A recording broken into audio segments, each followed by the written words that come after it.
Ассалаумағалейкум баршаларыңызға. Бүгінгі бізде қозғайтын тақырып двойной удар немесе вилка деп аталады. Вилка негізінде ол атпен немесе пешкімен қойылады, қос соққы, қалған фигуралармен король, ферзь, слон, ладья, олармен двойной удар, қос соққы жасалады. Міне сіздерге 2023 жыл қалай тез қоямыз. Алғашқы бастап отқан ойыншыларымыз болса, каналға тіркеліп, лайк басуды ұмытпаңыздар. Ендеше кеттік.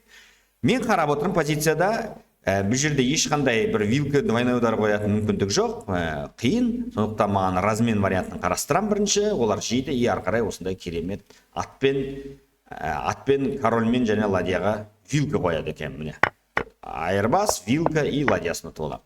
Келесі тапсырмада қарап отырмын, мынаны жесем екеуіне вилка болады екен, шах және алып алам. Келесі тапсырмада қарайды екенмін, мысалға мынаны жесем ол жейді, ары қарай пешкін алдыға жүретін болсам, екеуіне қос соққы болады. Размен жейді, ары қарай вилка ұтып алам. Келесі тапсырмада қараймын, не істеуге болады? Мынау ат мына жақта тұр. Мынаны жесем, тек қана пешкі ұтам. Ал шах беретін болсам, мынандай қос соққы болады екен, шах, двойной удар и ладьясын ұтып алам. Достар, лайк басып каналға тіркеліп отырамыз. Ендеше жалғастырамыз серия сабағымызды.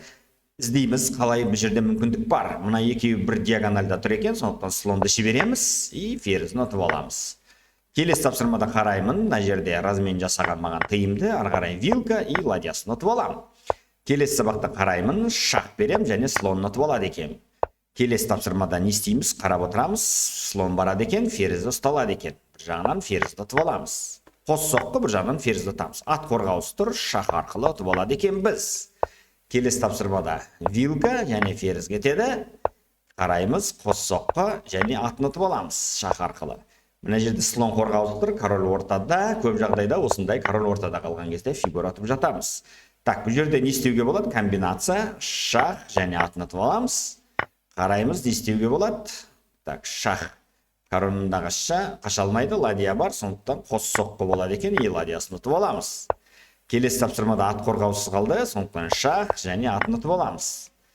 Келесі тапсырмада қараймыз, не істеуге болады? Ат барса қос соққы болады екен, вилка және екі ладьяның бірін ұтып аламыз. Так, бұл жерде не істеуге болады? Қараймыз. Қос соққы, маған шах берсе, король қашады, и бұл жерде шақты таусылады. Бұл жерден шақта бере алмайды екен, аттыр екен, сондықтан қос соққыны смело бере береміз және ладьясын ұтып аламыз. Келесі тапсырмада қараймын, қос соққы және атпен алмаймыз, біздің ладьяны алып кетеді, сондықтан ладьямен алып аламыз. Так, келесі тапсырмада қараймыз, не істеуге болады? Бірден пешкін алдыға жүрсем тек қана скрытый нападение, бір соққы болады, бізге ол тыйымсыз. Так, тағы не істеуге болады? Нападение жасасам ферзь қашып кете алады мына жерлерге, мына екі жерге. Сондықтан атпен мына жерде көріп тұрсыздар, вилка бар, сондықтан атпен беріп ұтып алады екенбіз. Так, келесі тапсырмада не істеуге болады? Қараймыз, мына жерде вилка бар екен, және ұтып аламыз. Келесі тапсырмада шах арқылы слон ұтып аламыз. Келесі тапсырмада шах арқылы слон ұтып аламыз. Так, не істеуге болады? Пешкімен вилка және ұтып аламыз. Міне көрдіңіздер, осылай керемет жаттығасыздар үй жағдайында. Не осылай вилкілерді қойып, фигура ұтып, өздеріңізді шынықтырасыздар. Так, бұл жерде не істеуге болады? Іздейміз, қараймыз, мүмкіндік бар ма, жоқ па деген сияқты. Так, так, шах арқылы көріп отырсыздар, вилка, шах және слон ұтып аламыз. Мына жерде не істеуге болады? Так, нападение и ладья на жерге барады. Тағы нападение. Так, бізге тыйымсыз. Так, шах бере алмаймыз, сондықтан алып аламыз мынаны, разменнен кейін слонын аламыз. Так, келесі тапсырмада шах атпен жабады. И бұл жерде атын жейміз, сосын слонын жейміз. Так, келесі тапсырмада жейміз, ат қашқаннан кейін көрсіздер, слонды қорғаусыз қалды, сондықтан қос соққы арқылы ұтып аламыз. Ары қарай жей саламыз. Так, келесі тапсырмада тоже шах, қос соққы алып аламыз. Так, келесі тапсырмада не істеуге болады? Қандай бізде комбинация бар? Мынандай керемет вилка бар екен.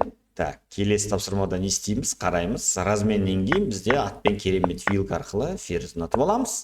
Так, келесі қос соққы және атын ұтып аламыз. Келесі тапсырмада қараймыз. Не істеуге болады? Так, шах арқылы слонын ұтып аламыз. Келесі тапсырмада не істеуге болады?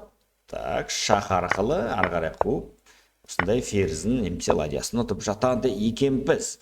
Так, бұл жерде шақ берсем король қашады. Бізге не пайда береді? Ешқандай ары қарай пайда қайтадан шақ берем. Сонымен мат болады екен. Дұрыс. Шақ және керемет мат. Так, келесі тапсырмада қос соққы және слон кетеді. Келесі тапсырмада қараймыз. Так, шах, размен жасаймыз. Қос соққы және ладьясын ұтып аламыз. Келесі тапсырмада қараймыз, не істеуге болады? Так, қос соққы және качество атамыз. Бізге жетеді. Так, бізде мына жерде шах, сосын двойной удар және ладьясын ұтып алады екенбіз. Келесі тапсырмада не істеуге болады? Шах арқылы слон ұтып алуға болады. Так, давайте достар тіркеліп лайк басамыз. Сұрақтар болса комментке жазыңдар. Қандай тақырыптар ұнайды сіздерге? Жазып кетеміз. Егер көп лайк жинап жатса, сіздің комментіңіз сол тақырыпқа міндетті түрде түсіретін болам, и сіздің комментіңізді көрсетіп қоятын болам. Так, сізге подписчик жинаймыз еще. Так, келесі тапсырмада қос соққы және ладьясын ұтып аламыз. Бірінші есеп, бізде 3 есеп шығарамыз. Қос соққы, мына жерде ладьясын ұтып аламыз.